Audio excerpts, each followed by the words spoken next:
Bonjour à tous, bonjour à toutes, je suis Louise Lespard de La Clé des Champs, le podcast qui donne la parole aux agriculteurs. Aujourd'hui, j'ai le plaisir de partir aux côtés de Groupama à la rencontre d'Hubert Rabourdin, agriculteur et brasseur à la brasserie Rabourdin. Nous allons parler d'un sujet qui prend de plus en plus d'ampleur, la production d'énergie solaire photovoltaïque dans les fermes. Avec la hausse des coûts de l'énergie et la nécessité de diversifier les revenus des exploitations, 50 000 fermes françaises ont déjà fait le choix de s'équiper de panneaux solaires et ce chiffre ne cesse de grimper. Mais concrètement, quels sont les enjeux pour un agriculteur qui se lance ? Quels investissements cela représente-t-il ? Et est-ce que cette activité est réellement rentable ? Et surtout, comment mener un tel projet quand ce n'est pas son cœur de métier ? Pour répondre à ces questions, j'ai eu la chance d'échanger avec Hubert Rabourdin, qui nous partage son regard d'agriculteur sur cette opportunité, et Jérôme Toc, responsable prévention chez Groupama, qui nous livrera ses précieux conseils pour réussir son projet photovoltaïque en toute sérénité. Allez, c'est parti, bonne écoute!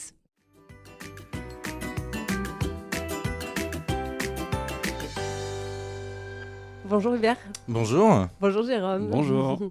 Bon, pour commencer, Hubert, merci de nous accueillir chez toi sur ta brasserie. Est-ce que tu pourrais te présenter et nous expliquer où c'est qu'on se trouve actuellement ? Eh ben, avec grand plaisir. Hubert Rabourdin, je suis agriculteur-brasseur en Seine-et-Marne, sur la petite commune de Courpalais. Et donc, on vous accueille à la brasserie pour parler énergie verte et puis diversification. Exactement. Et on n'est pas tout seul. Jérôme, tu peux te présenter ? Oui, bonjour, Jérôme Toc, donc je suis le responsable prévention de la Caisse régionale Groupama Paris-Val-de-Loire et très content d'être avec vous aujourd'hui. Super. Bon, alors, tu as spoilé l'épisode, donc on va parler d'énergie renouvelable. Mais avant, j'aurais bien aimé qu'on te connaisse un peu mieux. Est-ce que tu peux nous raconter quel a été le déclic pour toi d'être agriculteur et puis d'avoir une brasserie aujourd'hui ?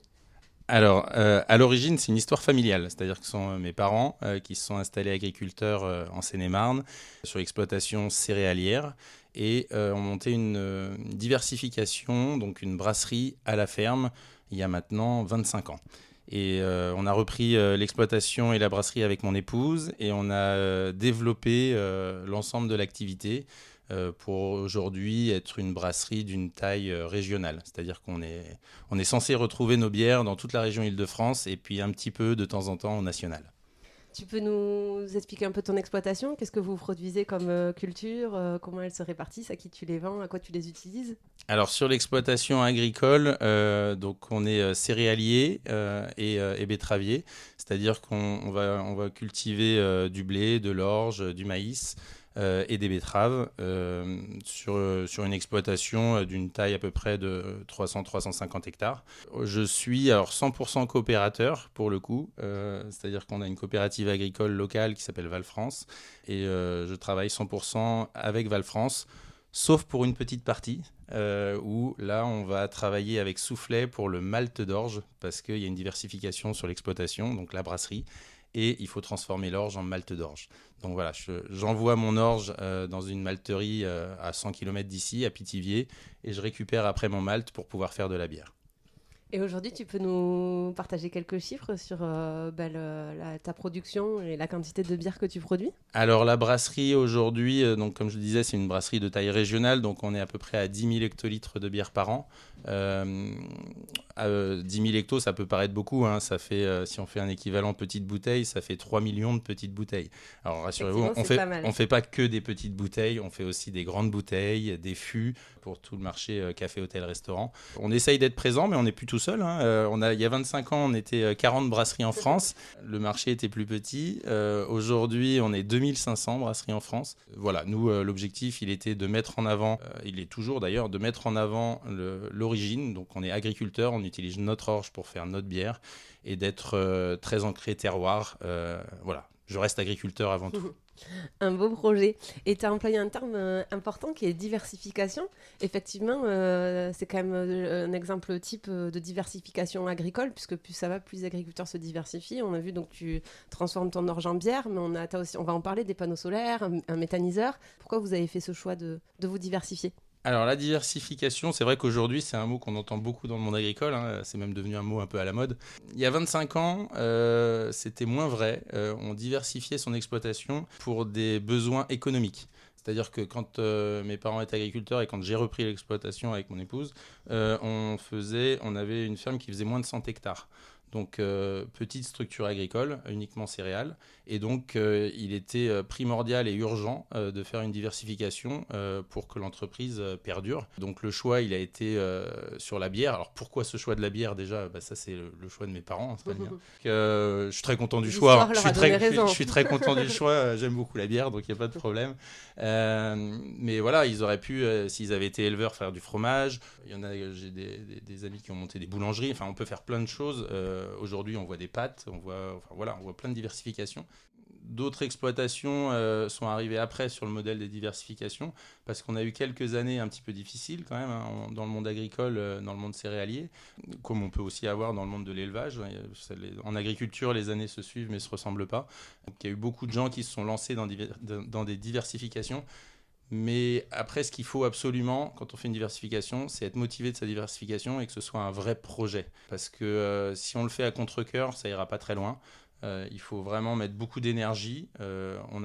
Souvent, quand on fait une diversification, on arrive dans le monde du commerce, qui est un monde qu'on ne connaît pas trop dans le monde agricole. Il faut s'y préparer, il faut s'entourer. On ne fait pas tout ça tout seul. Donc voilà, c'est vraiment un choix de vie pour aller et développer. Justement, l'énergie solaire et la méthanisation, ça a été un vrai projet pour toi? C'est comme ça que tu l'as conçu? Et puis, à quel moment c'est arrivé dans votre diversification? Alors voilà, tout n'arrive pas en même temps, hein, parce que sinon c'est impossible. Celui qui arrive à tout faire le même jour, c'est compliqué. Ça arrive au fur et à mesure. Donc il y a eu cette première étape faite par les parents, et puis notre développement de dire on met en avant la brasserie et on développe la brasserie. En parallèle, on avait également développé les exploitations agricoles. Et après, quand on avait passé à l'étape 2, j'allais dire, de développement de la brasserie et avoir une brasserie plus importante, on était dans la reconstruction d'un site. On avait repris l'ancien silo à grains du village avec beaucoup de travaux à faire. Et là, on s'est posé la question de dire qu'est-ce qu'on va faire de toutes ces toitures qui, à l'origine, forcément, étaient sur des bacs acier. Alors, ce n'est pas des bacs acier, c'était des panneaux amiantés, pardon.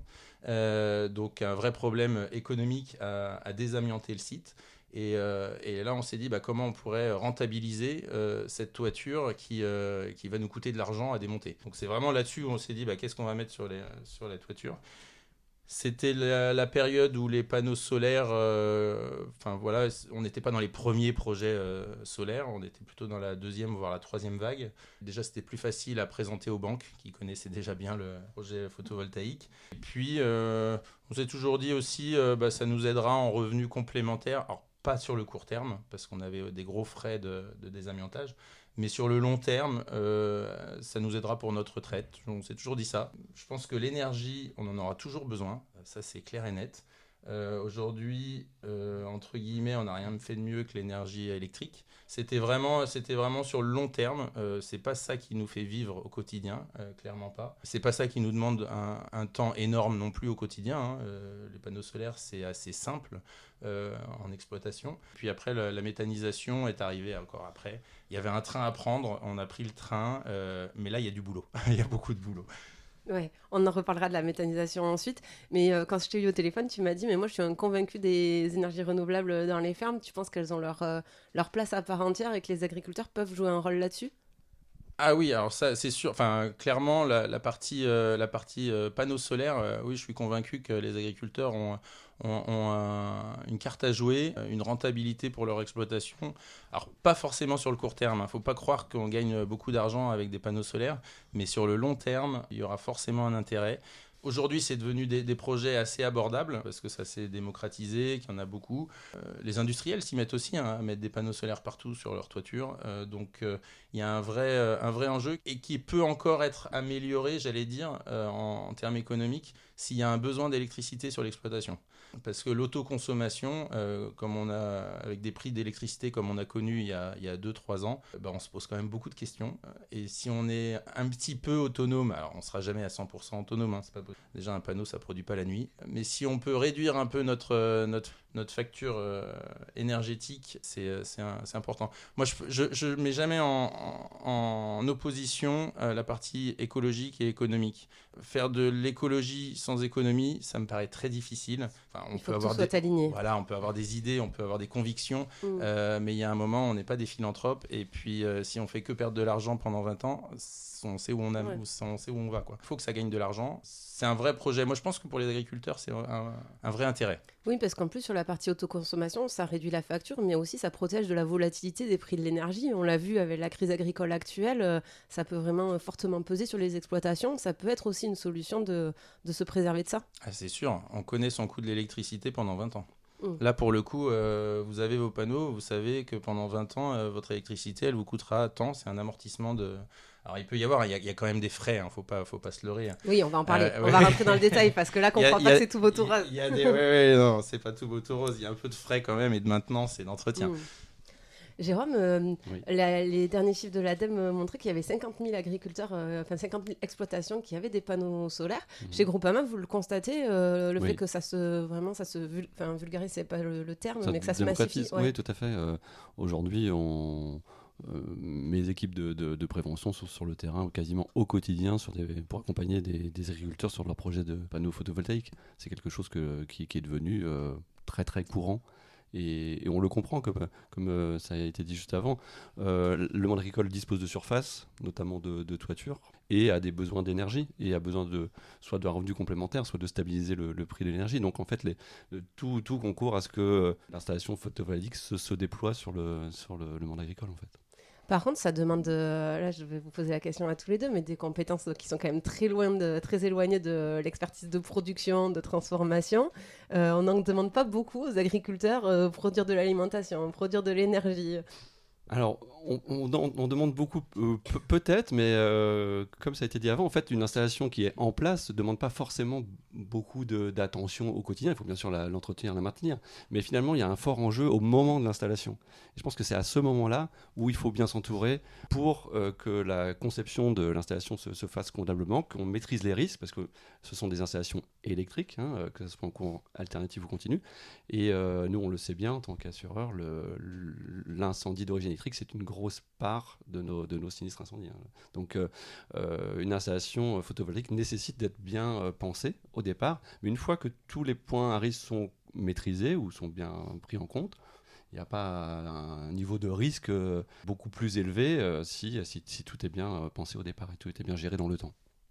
Justement, Hubert, tu peux nous raconter ton expérience, comment on s'y prend quand on se décide, ok, je vais poser des panneaux, par quel bout on prend le truc? Alors, tu as relevé un point qui était assez important juste avant, c'était de dire, on en demande beaucoup aux agriculteurs. Oui, alors ça, je pense que tous les agriculteurs le diront, aussi bien d'un point de vue qualité, administratif, réglementaire, enfin tout ce qu'on le voit bien avec le ras-le-bol général. Mais sur l'aspect énergie qu'on demande aux agriculteurs, en fait, il y a souvent un amalgame qui est fait, c'est de dire l'agriculteur doit nourrir la planète. Ça fait bien longtemps qu'on fait aussi des cultures uniquement énergétiques. En fait, ça, les gens s'en rendent pas compte, mais quand vous faites du colza, c'est pas pour nourrir des animaux tout de suite. Alors effectivement, il y aura le tourteau de colza qui va servir à l'alimentation, mais ça va servir à faire des biocarburants. Quand vous faites du blé, il y a une partie du blé qui peut être vendue également pour faire de l'éthanol. Enfin, il y a plein de débouchés du monde agricole. L'agriculture moderne ne fait pas que nourrir la planète. On est déjà habitué à faire de l'énergie. Moi je dis le panneau photovoltaïque, la méthanisation ou autres qu'on verra encore demain qui vont apparaître, c'est la continuité. Un agriculteur, c'est quelqu'un qui nourrit et qui donne de l'énergie. Voilà, donc ça c'était un point que je voulais relever quand même sur l'agriculture qui n'est pas que nourricière en France, mais qui a cette vocation, point principal, il ne faut pas la perdre. Après, j'ai perdu ta deuxième question. Oui, c'était par quel bout, quand tu décides de poser des panneaux, ok, mais par quel bout tu prends le truc, par quoi tu commences? Ah, alors ça, il faut se rassurer. Aujourd'hui, on est quand même bien entouré pour prendre sa décision. Il y a des gros faiseurs d'installation de panneaux photovoltaïques. Je ne monterai pas mon installation tout seul, clairement. Oui, c'est une des clés, c'est d'être bien accompagné, non, de choisir les... Je suis même pas sûr qu'un banquier vous suivra si vous dites je suis allé acheter, j'ai fait un voyage en Chine, j'ai acheté des panneaux et je vais les monter. C'est pas convaincu que ça ira au bout. Mais en revanche, vous avez quand même des gros faiseurs sur le marché national qui ont des références. Et puis en plus, souvent, le bouche à oreille et le relationnel dans le monde agricole est quand même, c'est un tissu, un maillage très fort. Donc, vous aurez les expériences d'autres personnes qui vont vous dire, j'ai travaillé avec un tel, ça s'est super bien passé. Donc ça, effectivement, il faut écouter, faut pas garder pour soi son projet. Et effectivement, la prévention, et pour rebondir sur ce que tu disais sur le risque incendie, il faut vraiment le prendre en compte. Moi, j'ai une anecdote sur mon deuxième projet où c'était sur une construction de bâtiment, en bac acier, mais isolé. J'étais dans la construction, avec le constructeur, on choisit les bâtiments, on met les panneaux, et puis je ne l'ai peut-être pas fait dans le bon ordre. Je suis désolé avec Groupama. Non, mais c'est bien, comme ça on saura ce qu'il ne faut pas faire. Et après, j'ai prévenu Groupama qu'il y avait des panneaux sur mon bâtiment. Et là, j'ai vu les yeux écarquillés de Groupama qui m'a dit mais en fait, isolé, mais c'est pas de la mousse polyuréthane. J'ai dit bah si. Et en fait, il y a des classes que je ne savais même pas, de protection au feu. Mais en gros, il faut être dans la bonne classe parce que sinon, ça peut on va dire que la réaction à un début d'incendie peut se faire de plus ou moins rapidement. Le développement du feu peut se faire plus ou moins avec une intensité plus ou moins forte et une rapidité plus ou moins élevée. Donc il y a effectivement des classements au feu qui font que le matériau réagit plus ou moins à la chaleur et participe à l'incendie. Et donc là, j'ai tout de suite appelé le fabricant pour lui dire qu'est-ce que vous m'avez mis comme panneau. Qu'est-ce que vous m'avez mis comme panneau. Et là, oui, en fait, quand on est sur du neuf, souvent les constructeurs, quand vous prenez des gros constructeurs, ils font bien leur boulot. En fait, ils connaissent déjà les réglementations. Mais bon, mais sur de l'ancien, par exemple, ça aurait pu poser problème. Parce que si vous dites je veux mettre des panneaux sur un bâtiment existant et qu'il y avait déjà les contraintes existantes du bâtiment, il faut que ça corresponde, parce que sinon c'est embêtant. Morale de l'histoire, Jérôme appelait son assureur avant de démarrer son projet. Oui, c'est effectivement un message qu'on essaie de faire passer, c'est de contacter l'assureur le plus tôt possible pour participer en fait à la conception du projet et bien intégrer les points d'attention dans le projet pour que, comme je le disais tout à l'heure, ça soit bien construit dès le départ. Alors que nous on voit ça comme un frein souvent. C'est des contraintes en plus, on se dit oh là là, si on en parle à l'assureur il va nous donner des contraintes, mais c'est vrai qu'au final ça nous aide, clairement. Voilà, bon après là c'est du temps gagné sur la suite parce que si jamais s'il fallait tout démonter ça aurait été compliqué. Sur le coup on a trouvé des mesures compensatoires ou des façons de gérer ce risque là pour que ça puisse effectivement être assuré, mais en ajustant les mesures de sécurité à cette configuration là. Oui, vous pouvez vous adapter, mais c'est mieux si vous êtes là en amont du projet pour dire plutôt ça, et éviter ça. C'est ça, exactement. Donc, les mesures compensatoires que l'on va imaginer, ça va être du contrôle, ça va être de surveillance. Donc ça reste des points quelques fois dans l'année. Donc c'est quand même un peu moins sécure que quelque chose qui ne brûle pas en fait. Voilà. Et ça va être la minute économie du podcast, mais Hubert, sur la partie financement, comment tu t'y es pris ? Parce que c'est quand même même si on l'a compris, il y avait une rentabilité à long terme, c'est quand même des investissements au démarrage. Comment ça se gère ça ? Alors, effectivement, les centrales photovoltaïques ont un coût, c'est sûr. Il faut mettre de côté le coût du bâtiment, parce que tout projet est différent. Ça peut être sur de l'existant, ça peut être sur du nouveau. Donc, si on prend en compte que la partie photovoltaïque, ça a beaucoup baissé déjà, c'est une bonne nouvelle. Là récemment, je ne sais pas trop, effectivement au tout début des projets photovoltaïques, ça coûtait beaucoup d'argent, avec un retour d'expérience qui était très minime pour les banques, donc très difficile à financer. Aujourd'hui, honnêtement, les banques connaissent très bien. Il y a même des adaptations fiscales qui sont faites pour les exploitations. On peut avoir des panneaux photovoltaïques sur son exploitation. On n'est pas obligé de remonter une deuxième société pour ça. Je pense que si les relations sont bonnes avec son banquier, il n'y a pas de raison de ne pas aller au bout de son projet.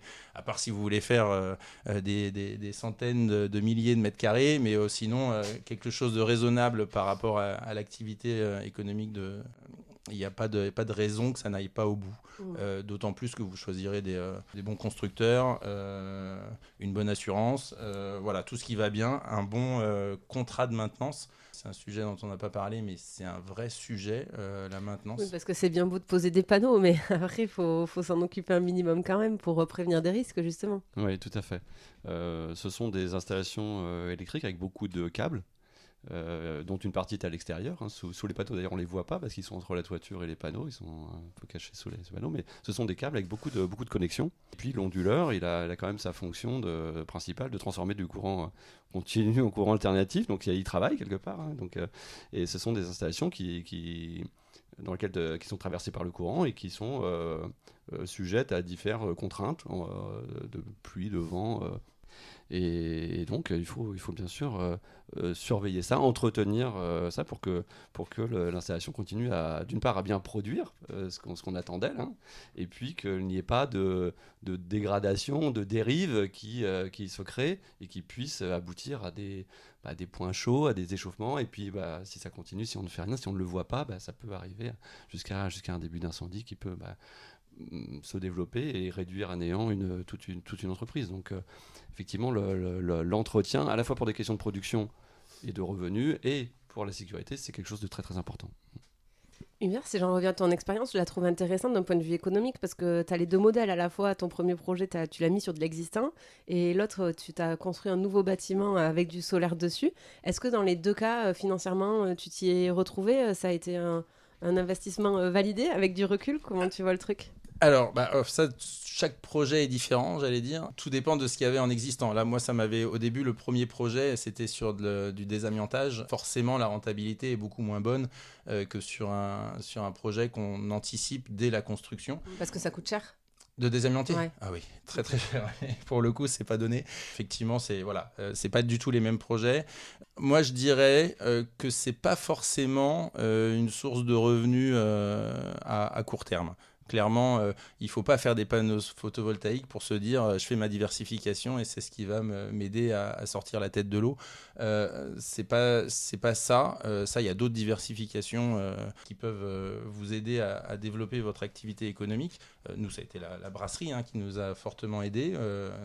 Non sans mal, on a beaucoup travaillé pour ça. Mais voilà, on n'a rien sans rien, j'allais dire, ça c'est sûr. L'exploitation de panneaux photovoltaïques, ça ne demande pas beaucoup de temps. On fait 2 factures par an, il y a 2 maintenances par an, vous ne regardez pas votre courbe tous les jours. Donc voilà, ça demande très peu de temps humain d'exploitation. Forcément, sur ces projets-là, quand vous demandez très peu de temps humain, vous avez une rentabilité qui est correcte, mais qui reste modeste. Donc c'est pas ce qui va vous faire vivre demain, ça c'est sûr. En revanche, sur le long terme, moi je pense que ça nous aidera. Parce que l'énergie, on en aura toujours besoin. Le monde a besoin d'énergie. Donc, une fois que tout est payé et que tout est remboursé et que tout est bien entretenu, là, ça peut commencer à vous rapporter un peu d'argent. Mais il faut être patient parce qu'un remboursement, c'est sur 15 à 20 ans. C'est plutôt des investissements de long terme. C'est pas du court terme. C'est un pari sur l'avenir. C'est un pari sur l'avenir. Parier sur l'énergie, tous ceux qui ont parié sur l'énergie, ils n'ont pas perdu beaucoup d'argent. D'autant que si je peux rajouter quelque chose, le prix d'achat a nettement chuté, d'une part. La production unitaire d'un panneau a quasiment doublé en 10 ans. Donc, en fait, pour une même surface, on investit, même surface de panneau, on investit moins et on produit beaucoup plus.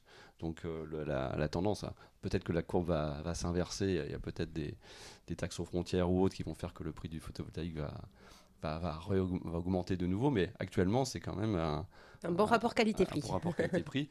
Et si on fait les choses bien comme il faut, et en prenant en compte tous les points à risque, il y a effectivement des belles choses à faire, et c'est pour ça qu'on a énormément de projets aujourd'hui sur le monde agricole. Et économiquement, c'est quand même un projet où vous êtes garanti par l'État sur un prix de rachat de votre production sur les 20 prochaines années. Donc ça, c'est quand même... il y a peu d'activités, il y a quand même peu d'activités économiques. Moi, la bière, demain, mes contrats, ils peuvent être remis... à plat, les clients peuvent partir vers une autre brasserie. Enfin, voilà, il y a des activités qui sont liées au commerce, et ça, c'est quand même très prenant. Et il y a des activités où on est un peu plus serein de ne pas se poser la question de la vente. Et le photovoltaïque en fait partie. Donc, même si aujourd'hui, on n'a pas les mêmes tarifs que ceux qui ont fait leur premier projet il y a 20 ans, ça reste quand même une rentabilité d'investissement. Ouais. Et pour clôturer cette minute économie, il y a quand même un truc super important que je t'ai pas demandé. Que fais-tu de cette électricité comment ça se passe derrière? Comment tu gagnes de l'argent avec? Il y a plusieurs modèles. Moi, les premières installations, c'est de la revente. C'est pas de l'électricité qu'on utilise sur la brasserie. Parce que, alors, j'ai pas dit, mais en fait, les panneaux solaires, ils ont été installés sur la brasserie, moi. J'en ai pas pour l'instant d'ailleurs sur les bâtiments de corps de ferme, et j'en ai sur le méthaniseur pour d'autres raisons. Sur la brasserie, on s'était posé la question à l'autoconsommation parce qu'on a quand même un besoin en électricité, mais à l'époque les prix de rachat étaient plus intéressants à la revente. Il fallait mieux vendre 100% de son électricité et en racheter à côté pour sa consommation. Le marché de l'électricité a évolué comme tout le monde a pu le voir ces dernières années. Conclusion, le nouveau projet qui est prévu sur la brasserie avec un nouveau bâtiment, ça va être sur de l'autoconsommation pour être autonome en énergie. Et puis, ça va même dans l'air du temps de ce que nous demandent les clients, d'être RSE et éco-responsable. Et c'est vrai que... Alors, au-delà de cet aspect écologique qui est important, il y a l'aspect économique. Je dis toujours, l'écologie sans l'économie, ça ne marchera pas. Économiquement, c'est aussi, comme on disait, très intéressant de connaître son coût d'électricité sur le moyen à long terme. Le pire, c'est l'inconnu. En entreprise, le pire, c'est l'inconnu. Quand vous maîtrisez votre coût, il est ce qu'il est, mais au moins vous le maîtrisez. Donc ça, vous pouvez le répercuter. Si vous ne le connaissez pas et que vous ne l'avez pas anticipé, vous pouvez, comme on l'a vu dans diverses activités économiques, pendant la période des guerres en Ukraine, c'était très compliqué. Quoi. Quand tu disais tout à l'heure que tu as des panneaux photovoltaïques sur le méthaniseur, c'est sur l'unité de méthanisation sur certains bâtiments. Ah oui, c'est pas sur la bulle, c'est pas sur le digesteur. On n'a pas mis de panneau sur le digesteur encore. Voilà, vous êtes entre spécialistes, mais je vous fais confiance. Jérôme, on dresse plutôt un portrait tout vautoureux pour l'instant. Est-ce qu'il y a des risques particuliers auxquels il faut bien faire attention? Quels conseils, toi, tu donnerais pour un agriculteur qui souhaite mener ce type de projet? Alors, sur l'aspect projet, parce qu'on a aussi l'aspect qu'est-ce qui nous arrive comme sinistre, on va dire, sur les installations. Les deux m'intéressent, donc je te laisse démarrer. Ce sont deux sujets un petit peu différents, mais sur un projet, on l'a déjà un petit peu évoqué d'ailleurs au cours de nos échanges, mais la première question, c'est déjà sur quel bâtiment, si on parle de toiture, de panneaux photovoltaïques sur toiture, sur quel bâtiment j'envisage de mettre des panneaux? Est-ce que ce bâtiment peut recevoir ces panneaux en termes de poids, en termes de matériaux, en termes d'orientation, en termes d'exposition. Voilà, il y a déjà une question de est-ce que le projet peut se dérouler d'un point de vue économique et physique par le bâtiment lui-même. Voilà. Après, si effectivement ça a du sens et que ça peut techniquement se faire, qui va pouvoir venir m'installer mon installation? Et effectivement, il vaut mieux s'adresser à des gens qui ont un peu pignon sur rue, des professionnels du secteur, et pas forcément des gens qui se sont improvisés poseurs de panneaux photovoltaïques du jour au lendemain et qui n'ont peut-être pas perduré sur cette activité dans le temps et qui n'ont pas pouvoir faire la maintenance dans le temps. Donc, s'orienter vers des entreprises qui ont des références, qui sont connues, faire aussi plusieurs devis, s'adresser à plusieurs entreprises pour pouvoir comparer les projets, puisqu'on a plusieurs technologies de pose, plusieurs technologies de panneaux, plusieurs technologies d'onduleurs. Donc il peut y avoir des alternatives plus ou moins intéressantes selon le projet que l'on envisage de faire. Et ensuite, il y a la phase plus de détail d'installation des parties de l'installation photovoltaïque, les panneaux, les câbles, les onduleurs, le raccordement, voilà, comment bien penser l'emplacement de tout ça pour la maîtrise du risque incendie, on va dire, dans l'exploitation. Donc là, nous, notre préconisation, c'est plutôt de faire de la pose en surimposition, c'est-à-dire au-dessus d'une toiture et pas que les panneaux fassent la toiture eux-mêmes, parce qu'on a quand même des soucis parfois d'étanchéité, d'infiltration d'eau, s'il n'y a pas de vraie toiture sous les panneaux. De laisser plutôt les câbles, si possible, en extérieur pour bien séparer les risques entre l'exploitation du bâtiment et puis l'installation photovoltaïque. Et les onduleurs, si possible aussi, les écarter, toujours séparer les risques. Nous, notre principe de base, c'est essayer de séparer au maximum les risques. Voilà. Et après, une fois qu'on a bien traité ces points-là, on est dans l'entretien, dans le suivi, dans la maintenance, pour faire en sorte d'être sûr que toutes ces installations fonctionnent bien. Et voilà, pour des questions de production et de sécurité, qu'elle est en bonne santé, en fait. Voilà. Et vous, à quel moment vous intervenez idéalement avec Groupama auprès de vos clients? Alors, le plus tôt possible, alors, hormis peut-être la première phase que j'évoquais, puisque sur le principe de savoir si ça a un sens de faire, d'avoir un projet de photovoltaïque, bon là, ça dépend plus des bâtiments dont on dispose, des surfaces de toiture, de l'orientation. Là, on a peu de valeur ajoutée, mais par contre, à partir du moment où le projet, on va dire, est un peu validé dans le principe, et qu'il faut commencer à se poser des questions techniques de où je placerai mon local onduleur et où je passerai mes câbles, etc. Voilà, plus tôt on intervient, mieux c'est, puisqu'effectivement on est quand même sur des éléments constructifs et que c'est plus compliqué de corriger que de, entre guillemets, de bien faire dès le départ. Voilà. Donc plus tôt on est informé, mieux c'est. Voilà, pour accompagner au mieux nos sociétaires. Il faut savoir, l'assureur, quel qu'il soit, là, on est avec Groupama, moi je suis aussi 100% Groupama, l'assureur, il va pas vous faire gagner d'argent, mais il va vous éviter des problèmes. Enfin, il faut bien comprendre ça. Ce qui évite de perdre de l'argent. Voilà, ce qui évite à terme de perdre de l'argent. S'il intervient le plus tôt, il va sûrement vous remettre quelques contraintes en plus à chaque fois.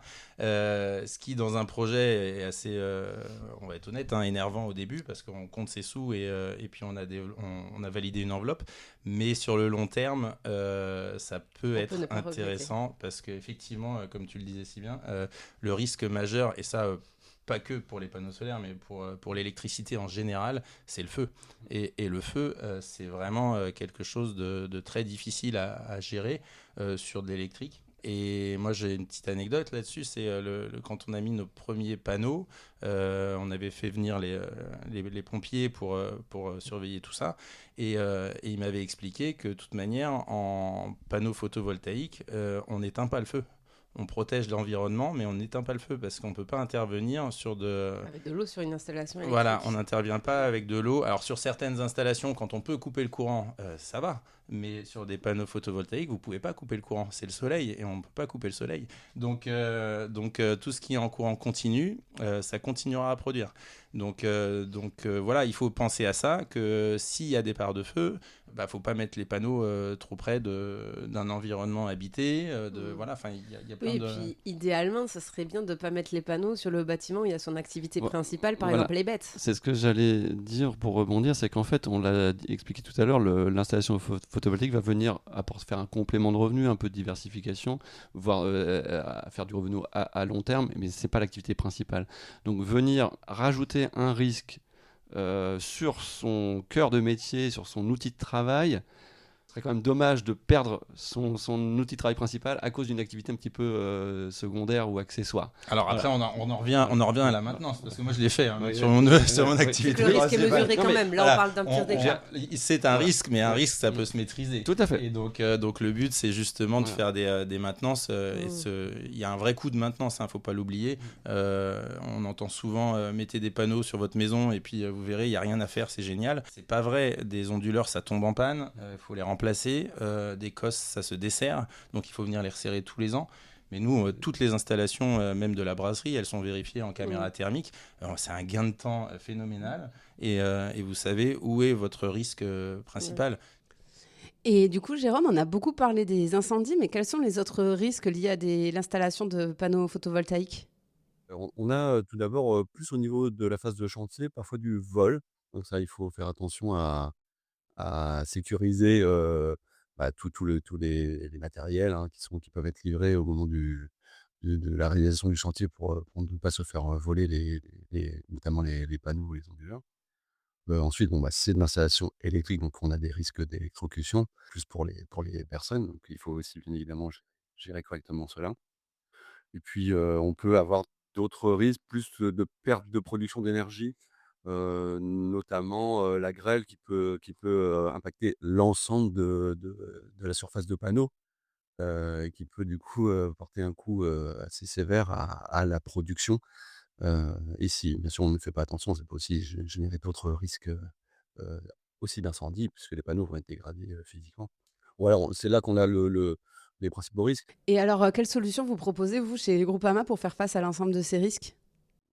La 1re chose à faire, c'est de séparer les risques, de pas, tout accumuler, de pas tout mettre au même endroit, de faire en sorte qu'un événement qui peut prendre son départ, notamment au niveau des onduleurs, ne puisse pas tout de suite se communiquer à ce qu'il peut y avoir, à côté et d'autant plus si c'est l'activité principale. Là, on l'a bien vu sur ton installation, les onduleurs sont sécurisés dans un local incombustible et ainsi, s'il se passe quelque chose au niveau des onduleurs, on va être à l'abri, de petites productions et des valeurs de l'entreprise. Donc ça, c'est assez important. Et puis le contrat de maintenance. Voilà, c'est des installations qui vivent, qui vieillissent, qui bougent dans le temps, donc il faut les surveiller, il faut maintenir et c'est important, d'avoir cette maintenance, annuelle et si c'est possible, au niveau du choix de l'entreprise de départ, de choisir une entreprise qui fait la pose et l'entretien, qui connaît bien son installation, c'est plus facile pour la suite. Et du coup, je vais passer à mes questions de fin. La première, elle est pour toi, Hubert. Qu'est-ce qui te rend fier à toi, d'être agriculteur? Moi, j'adore mon métier. C'est déjà le point le plus important pour chaque personne. Je pense qu'il faut être passionné et adorer son métier. Moi, enfin, je suis très content d'être agriculteur. C'est vraiment une passion. C'est souvent des activités qui sont patrimoniales de génération en génération. Je suis très fier d'être dans le terroir, dans la ruralité, même si on n'est pas très loin de Paris, mais on est encore dans la campagne et j'aime ça. C'est hyper important. Après, j'adore aussi ce côté, multi-activités. Déjà, le modèle agricole, on s'ennuie pas parce que, tous les jours, c'est différent. Alors ça peut être redondant d'une année sur l'autre, mais au quotidien, c'est jamais la même chose et encore plus quand on a plusieurs activités et diversification où on passe du coq à l'âne, en 2 secondes et ça, moi, j'ai besoin de ça pour m'éclater dans le boulot parce que je me fatigue vite dans la routine et j'ai besoin de voir plein de choses et d'avoir plein de projets. Peut-être un peu trop, heureusement que mon épouse est là pour me calmer de temps en temps et moi, si j'ai un conseil à donner, à nos amis agriculteurs, il faut se développer, il faut investir et le panneau photovoltaïque, qui est le sujet de l'émission, est un bon moyen, assez sécurisé, de faire des investissements. Et Jérôme, est-ce que tu aurais un truc pour nous pour étaler notre science la prochaine fois qu'on est sur la route, qu'on voit des panneaux solaires sur les toits des bâtiments, par exemple? Alors, effectivement, il y a peut-être un point de vocabulaire ou de lexique, qui peut être intéressant. C'est on emploie souvent le terme panneau solaire, mais en fait, il y a une différence entre des panneaux solaires et des panneaux photovoltaïques. Le panneau photovoltaïque est là pour produire de l'électricité à partir du rayonnement, du ciel, solaire et le panneau solaire est plutôt, pour chauffer une circulation d'eau, via la chaleur du soleil. Bon, dernière question pour tous les deux. Où c'est qu'on peut vous contacter si on a une question? Hubert, si on a envie de commander tes bières, par exemple, ou Jérôme, si on a une question sur la prévention?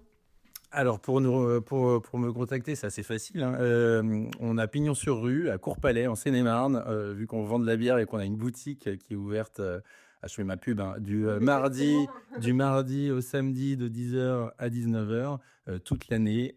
Donc n'hésitez pas à venir à la brasserie, vous verrez les panneaux et puis, même si je suis pas, sur la brasserie, le jour même, mes équipes sauront me retrouver et donc on pourra échanger, sur les diversifications et les projets que vous pouvez avoir.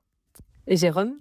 Mais écoute, il y a déjà beaucoup d'informations sur notre site internet, hein, groupama.fr. On peut trouver tout un tas de conseils à libre accès d'ailleurs, pas uniquement sociétaires.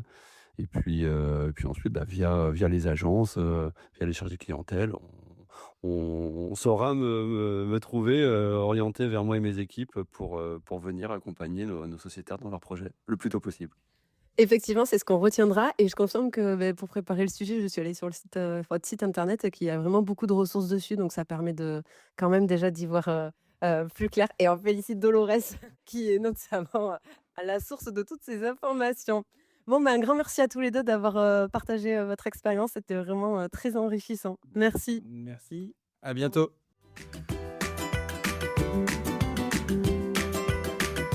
Et voilà, c'en est fini pour aujourd'hui. Vous souhaitez aller plus loin dans la découverte de l'agriculture ? Si vous êtes dans une entreprise qui travaille au contact du monde agricole, sachez que la Clé des Champs propose des formations à cet effet.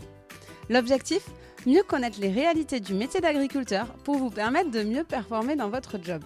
Après avoir suivi un module e-learning où des experts reconnus vous expliquent les enjeux auxquels est confronté le monde agricole, vous partez passer une journée en immersion à la ferme avec vos collègues et maximum par groupe de 5 pour un véritable vie-ma-vie d'agriculteur. L'occasion de passer de la théorie à la pratique et de profiter d'un temps d'échange privilégié avec l'agriculteur qui vous reçoit. Plus d'informations et inscriptions sur www.laclédeschamps-podcast.fr. Et avant de partir, dernière chose, si le podcast vous plaît, n'hésitez pas à lui mettre une note 5 étoiles ou à en parler autour de vous. Ça m'aide énormément à faire connaître le podcast. Merci beaucoup et je vous dis à très très vite.